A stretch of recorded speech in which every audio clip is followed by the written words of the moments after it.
Assalamualaikum warahmatullahi wabarakatuh. Bismillah, alhamdulillah, puji syukur kepada Allah Subhanahu wa Ta'ala.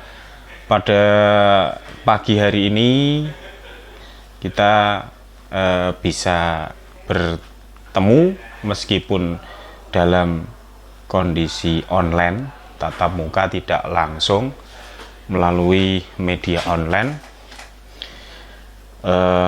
Dengan keadaan yang sehat walafiat, semoga begitu pun dengan kondisi anak-anak beserta keluarga yang ada di rumah masing-masing.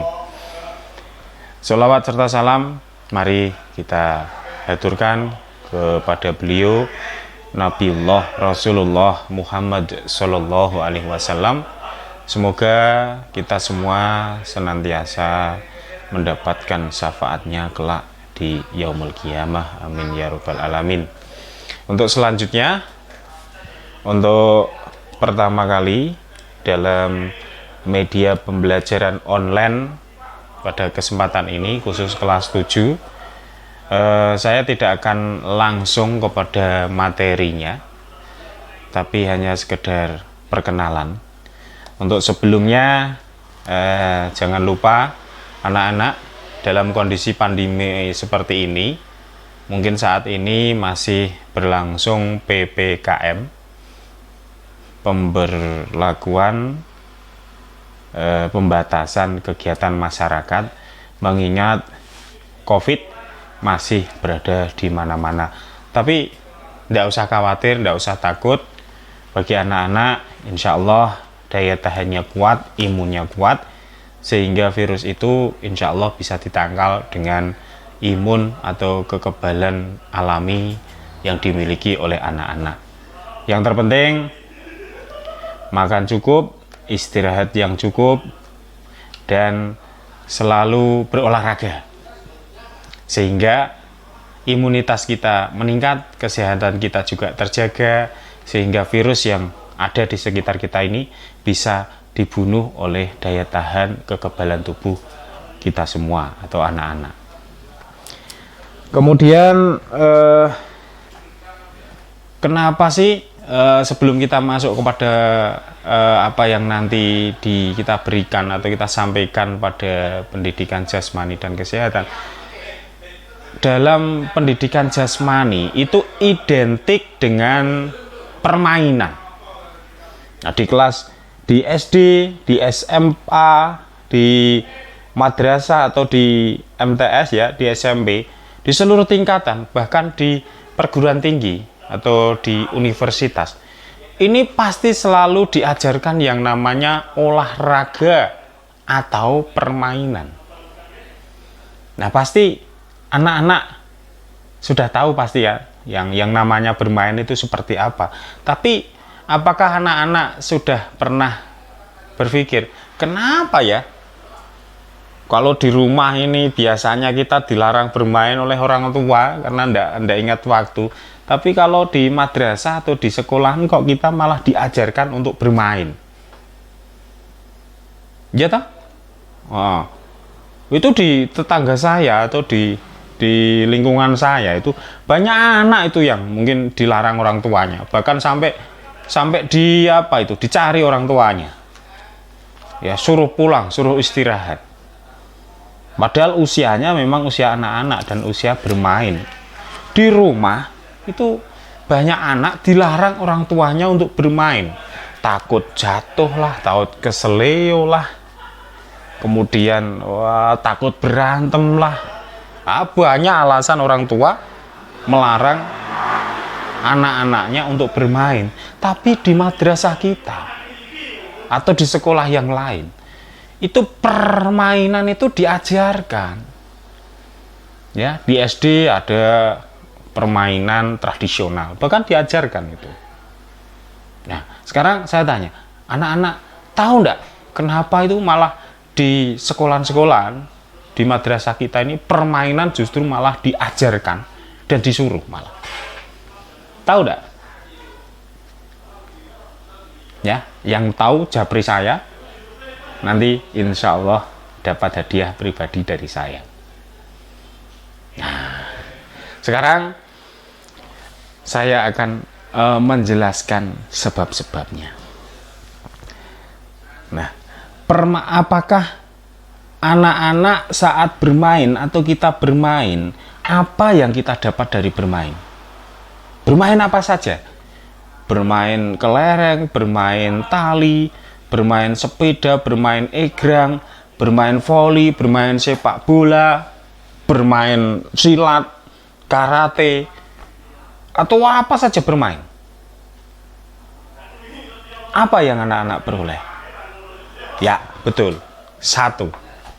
Dalam permainan, pasti kita mendapatkan kebahagiaan, kesenangan.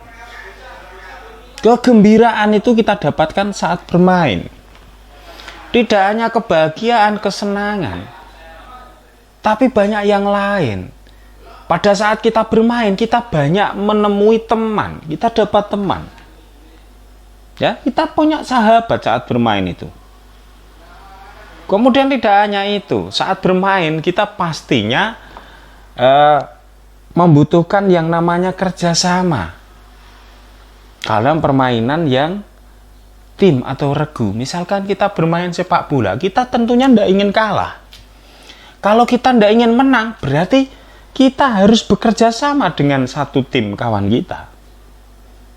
Nah, kalau ingin menang, kita pun harus punya yang namanya kerja keras, pantang menyerah. Jangan hanya karena jatuh terus tidak mau bermain, malah keluar lapangan atau lain sebagainya. Kita harus pantang menyerah karena kita tidak mau kalah. Selain senang, kita punya kekeluargaan, kita harus punya kerjasama. Kemudian kita memperoleh yang namanya pantang menyerah. Kita punya keinginan yang kuat. Karena apa? Kalau kalah, memalukan. Kadang dibully teman-teman atau dikatain teman-teman, kalah, kau kalah, begitu.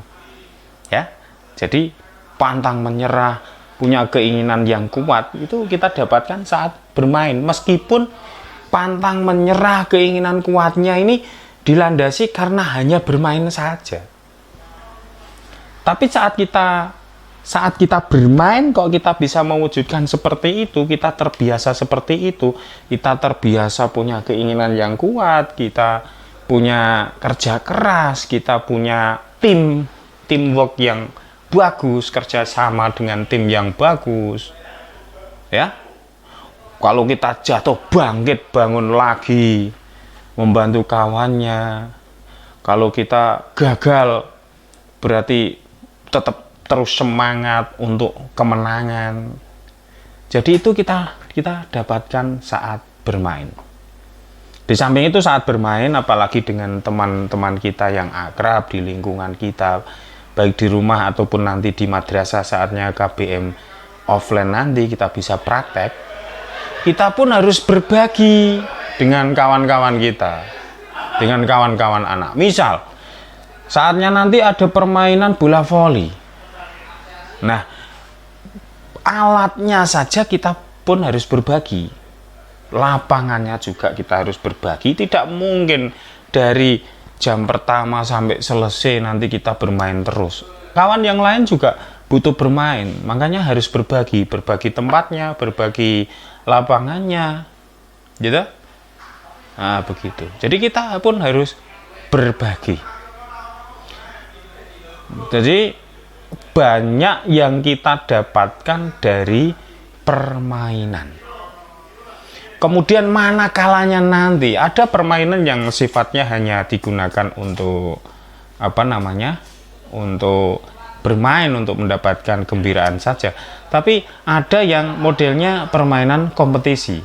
Permainan ini dipertandingkan untuk menjadi yang terbaik, untuk mengambil sang juara.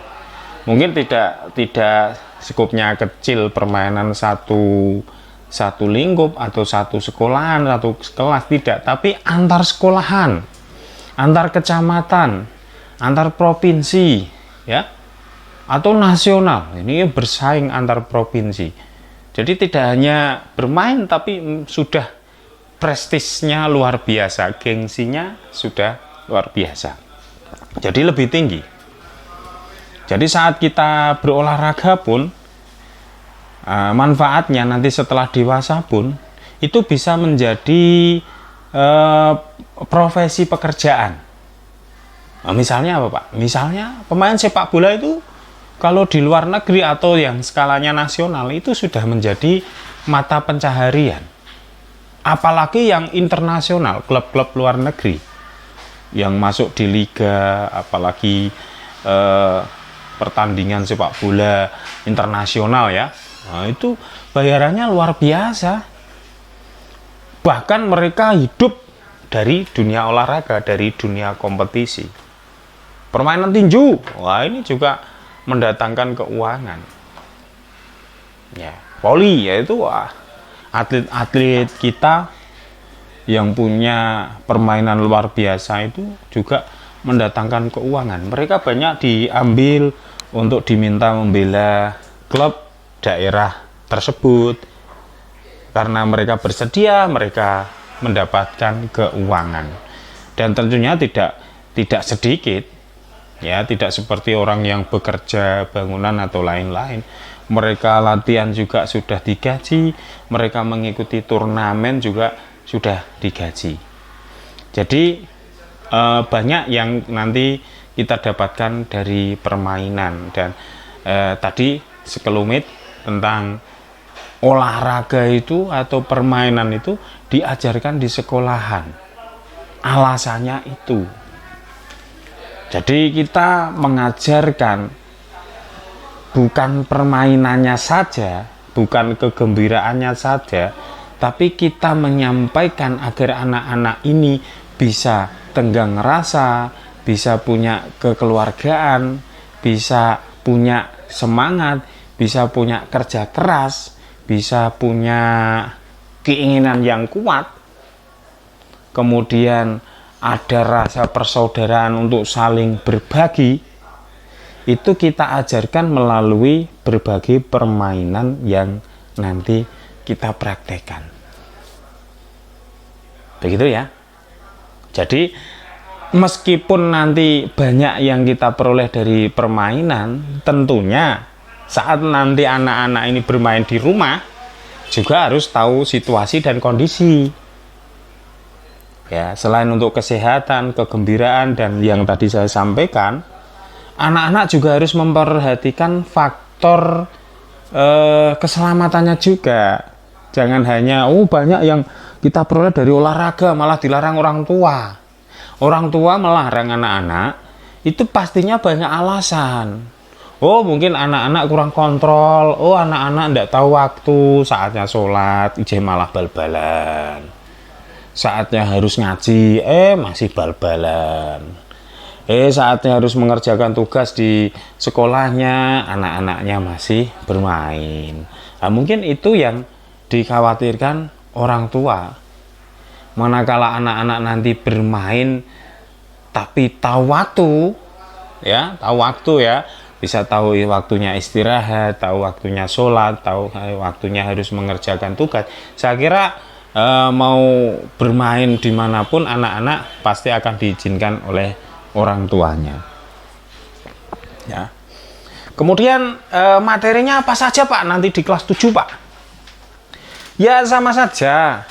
Pelajaran itu dari SD, SMP, SMA atau bahkan di perguruan tinggi, di MTS atau di MA, nanti juga pelajarannya juga itemnya sama, tapi mungkin hal yang pokok-pokoknya pasti ada perbedaan pasti.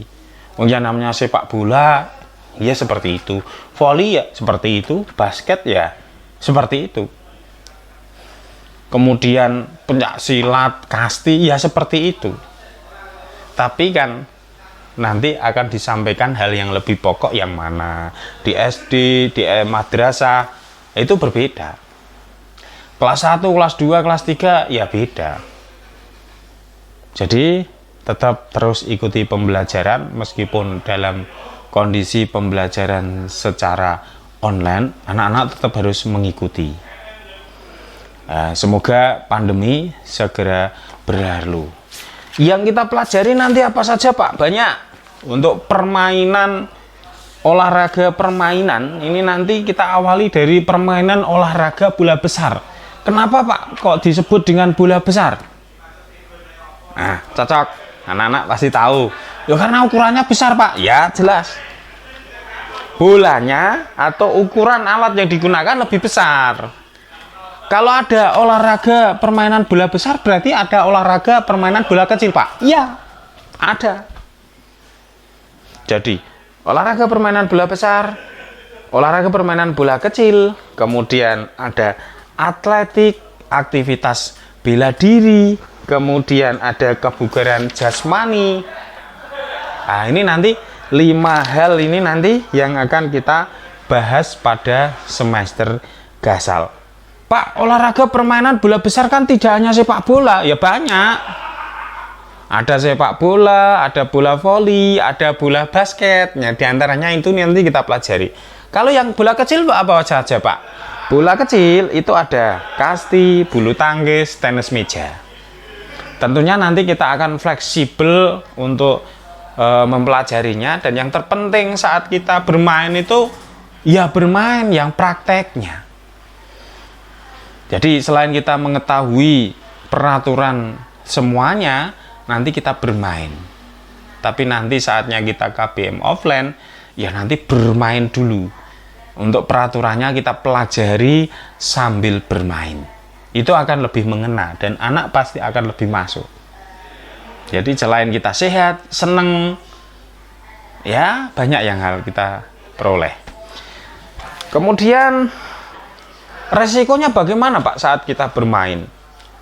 Ya kalau kita dapat kebahagiaan, dapat sehat, dapat enjoy dengan kawan, dapat kawan banyak, dapat rasa perjuangan, kemudian keinginan kuat, itu ada juga sisi negatifnya juga. Apa Pak? Oh, capek, lelah. Orang raga, orang bermain itu pasti satu, capek, pegel, kesel. Kadang bagaimana? Kadang juga terluka. Oh, jatuh saat berlari, jatuh, kakinya lecet, dengkulnya lecet. Ya itu hal yang wajar. Hal yang wajar. Jadi jangan sampai anak berkecil hati lantas lecet terus dilarang. Ini kalian tidak akan dapat yang lebih kalau seperti itu. Itu hal yang wajar dimanapun. Risiko itu selalu ada. Wong makan aja ada risikonya kok. Risikonya apa Pak? Risikonya kuaregen, kekenyangan, itu sakit. Ya, ada yang malah mahnya kambuh karena terlalu banyak makan. Ada yang panas dalam karena terlalu banyak makan goreng-gorengan. Itu resikonya, padahal itu makan. Gitu ya. Jadi manakala nanti kita praktek, atau ini kita bisa praktekkan di rumah masing-masing. Di dalam kamar pun kita bisa bermain olahraga kok. Sepak bola, tinggal peraturannya dimodifikasi, satu orang mendang saja atau bagaimana. Gitu ya anak-anak. Jadi untuk semester Gasal ini nanti kita pelajari olahraga dan permainan bola besar. Di antaranya adalah sepak bola, kemudian voli dan basket. Kemudian olahraga bola kecil, itu nanti ada bulu tangkis, kasti, kemudian ada pingpong ya.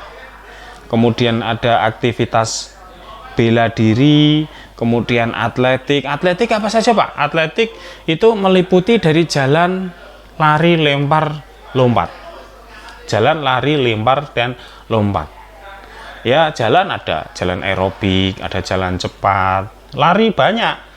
Lari maraton, lari sprint, lari jarak pendek, lari rintangan. Kemudian ada jalan, lari, lempar, ada lempar lembing, lempar cakram. Kemudian lompat tinggi, lompat jauh, ya. Itu. Kemudian ada tolak peluru juga. Nanti kita pelajari pada semester ini. Itu yang mungkin bisa saya sampaikan sebagai awalan. Intinya permainan dimanapun, dari SD, SMP, SMA itu sama. Dan kegembiraan, kesehatan, dan banyak hal lagi itu kita peroleh dari permainan. Tidak hanya anak-anak, dari usia dini, pra remaja, remaja, dewasa, bahkan orang tua itu membutuhkan yang namanya permainan. Untuk apa? Untuk refreshing juga. Orang tuamu, orang tua anak-anak juga membutuhkan permainan. Makanya tak heran, jangan kamu larang kalau orang tuamu itu ada yang suka badminton, ada yang suka voli, ada yang suka basket. Jangan dilarang. Itu bagian dari hobi, bagian dari refreshing. Saat beliau lelah bekerja, terus nanti pulang, malah kok bapak ini sudah bekerja kok masih tidak capek malah bermain voli, itu jangan dilarang, karena itu adalah hobi dan juga refreshing. Orang tuamu refreshing, justru saat itu beliau bisa melepaskan kepenatan yang ada di lokasi kerjanya. Begitu ya anak-anak. Sudah banyak saya gambarkan bahwa yang namanya permainan itu sangat penting dan perlu. Kemudian juga harus menyesuaikan diri. Saya cukupkan sekian. Mungkin itu dulu. Lain waktu nanti kita masuk, lain pertemuan nanti kita masuk, kita kupas untuk materi-materinya. Dan untuk buku LKS yang sudah anak-anak terima atau diambil, tolong dibaca-baca, dicermati, dilihat keterangannya, mungkin lapangannya dan lain sebagainya, sambil juga harus diingat juga. Jadi tidak hanya dibaca, tapi supaya juga ingat. Ya, begitu ya. Tetap waspada, kemudian jaga kondisi anak-anak, selalu olahraga, jaga ibadahnya senantiasa untuk sholat tepat waktu, kalau bisa berjamaah. Karena itu nanti sholat itu yang nanti akan menjaga diri kita agar kita menjadi orang yang baik, dan menjaga diri kita agar senantiasa selamat dunia dan akhirat. Gitu ya, saya cukupkan sekian. Semoga kita semua terhindar dari corona. Nah, saya cukupkan sekian. Akhir kata, Assalamualaikum warahmatullahi wabarakatuh.